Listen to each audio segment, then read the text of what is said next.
السلام عليكم ورحمة الله وبركاته. الحمد لله رب العالمين، والصلاة والسلام على نبينا محمد وعلى آله وصحبه أجمعين. أما بعد. Donc bienvenue à tous dans ce nouveau cours. Donc, nous sommes arrivés à la leçon numéro 4. Donc nous avons vu dernièrement les 11 premières lettres de l'alphabet. Donc vous avez à les apprendre par cœur et aussi à savoir à les écrire. Donc comme devoir, je vous avais donné également de les recopier au minimum 10 fois, vraiment pour que ça puisse ancrer dans vos têtes. Donc en espérant que c'est acquis et qu'on peut passer à la suite, pour ceux ou celles avec qui ils ont encore certaines difficultés au niveau de ces 11 premières lettres, je vous invite à revenir au cours précédent, aux différents supports pour pouvoir les apprendre par cœur avant d'entamer cette nouvelle vidéo. Donc les derniers cours, nous avons vu les 11 premières lettres, c'est-à-dire le alif, ba, le ta, ta, jim, ha, kha, dal, ذال, ra, zay. Alors maintenant, on va passer aux 4 nouvelles lettres. Donc c'est des lettres qui se ressemblent. On a deux paires qui se ressemblent énormément, d'accord? Donc la première lettre, c'est le sin. Le sin. Comme le prénom Yassine. D'accord? Ça ressemble énormément au S que l'on a en français. C'est similaire, quasiment. Alors le sin. Alors juste après, nous avons une lettre qui ressemble énormément au sin avec 3 points au-dessus, que l'on appelle le shin. Shin. Donc ça ressemble au CH que l'on a en français, comme le prénom Rachid. Shin.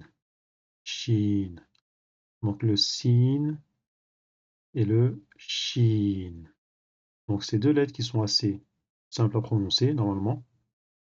Par contre, la deuxième paire, elle est un peu plus complexe. Donc c'est des sons que l'on ne retrouve pas en français. Donc dans la première lettre ici, son appellation c'est le sod. Sod. Donc comme vous entendez, la sortie de lettre est un peu plus grave, un peu plus lourde. On va dire c'est comme si qu'on avait rempli notre bouche d'air pour la prononcer. Sod. Sod. Donc, il faudra bien faire la différence entre le sin et le sod. Bon. Ensuite, on passe à la quatrième et dernière lettre. Donc, dans l'écriture, elle ressemble énormément au sod, sauf qu'il y a un point au-dessus. Et elle s'appelle le dod. Dod. Donc, comme vous avez vu, elle a les mêmes caractéristiques à peu près que le sod, c'est-à-dire la sortie de lettre est assez lourde, grave. Donc, on est aussi amené à devoir remplir notre bouche pour la sortir. Le dod. Donc c'est l'une des lettres en langue arabe les plus complexes à prononcer.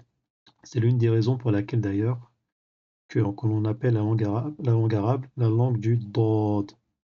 La langue dod. Donc je recommence.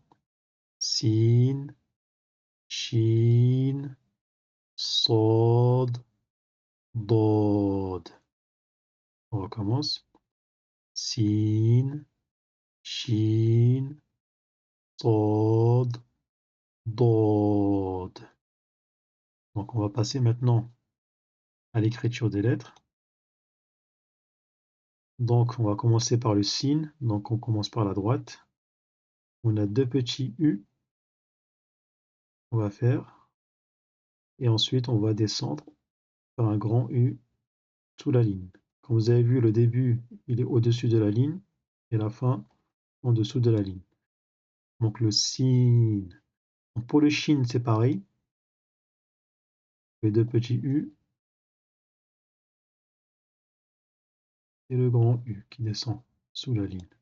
Et surtout on n'oublie pas les 3 points qui font la différence entre elle et le sin. Ensuite, nous avons le sod. Donc là, on a une petite boucle. On commence par le milieu. on fait la petite boucle et pareil que les deux dernières lettres, on descend en bas et on remonte. Sod. Pareil ici aussi. Pour le dod, comme on l'a dit, elle ressemble au sod, c'est juste le point qui fait la différence. On commence par le milieu. On fait la petite boucle et on descend. Voilà. Et on n'oublie pas le petit point au-dessus. Donc voilà pour l'écriture des 4 nouvelles lettres que nous avons vues aujourd'hui. Donc je vous invite à reproduire comme cela au minimum 10 fois et à les apprendre par cœur. D'accord? Et bien sûr, ne pas hésiter à revenir pour les 11 premières lettres qu'on avait vues.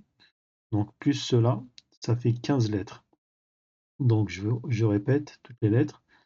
Le alif, ba, ta, ta, jim, ha, ra, del, ذال را زي سين شين صاد ضاد. Alors voilà pour aujourd'hui, en espérant que le cours a été clair.